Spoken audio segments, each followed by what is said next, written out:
Have you ever heard a story and realized it's about you? My freshman year of high school, our ancient music teacher, Mr. Patterson, collapsed during fourth period. One second he was teaching us about Mozart, the next he was on the floor, face gray, eyes open but seeing nothing. Everyone froze. Some girl screamed. The football player next to me threw up. I'd taken a CPR class the summer before because my little brother had a heart condition.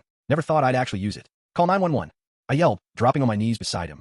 His tie was choking him. I ripped it off, placed my hands on his chest, and started compressions. Down, up, down, up. His ribs made this horrible cracking sound under my palms. Someone started sobbing. Is he dead?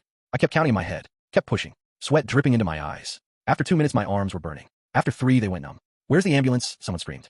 Mr. Patterson's lips were turning blue. I leaned down to give rescue breaths, tasting the coffee on his breath. Nothing happened. More compressions. More counting. The classroom clock ticked so loud it felt like it was inside my skull. For minutes now. The longest 4 minutes of my life. When the paramedics finally burst through the door, I couldn't move. They had to physically pull me off him. Good job, kid, one said, taking over. You gave him a chance. But all I saw was them putting the shock pads on his chest. All I heard was clear, and that horrible thump of his body jerking. I sat in the hallway, covered in sweat, staring at my hands. It looked like they belonged to someone else. Later, they told us he had survived, that he was in a coma. That night, I woke up screaming, feeling his ribs breaking under my fingers. 2 weeks later, my parents told me we were moving. Dad got transferred. Mom said maybe it was for the best after what happened. I never got to visit Mr. Patterson in the hospital. Never knew if he woke up. Never told anyone at my new school what happened. When I transferred schools, I deliberately avoided taking music classes, even though I played piano for years. I tell people I was too busy, but the truth was I couldn't handle being in a music room again. Couldn't risk hearing classical music and being transported back to that day. That's why it felt so strange when the mystery scholarship interview was scheduled in room 217, the old music room I'd been avoiding for 3 years.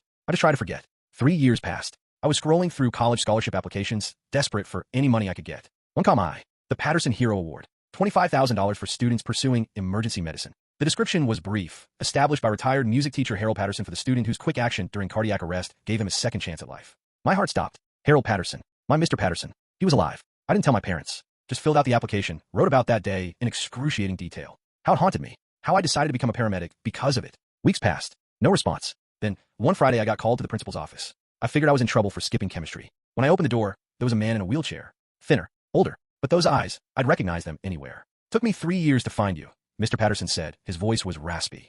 You disappeared. He held out an envelope. Inside was a scholarship letter. The Patterson Hero Award, established by a cardiac arrest survivor to honor the anonymous student whose CPR saved his life. You became quite the legend at Lincoln High, he said.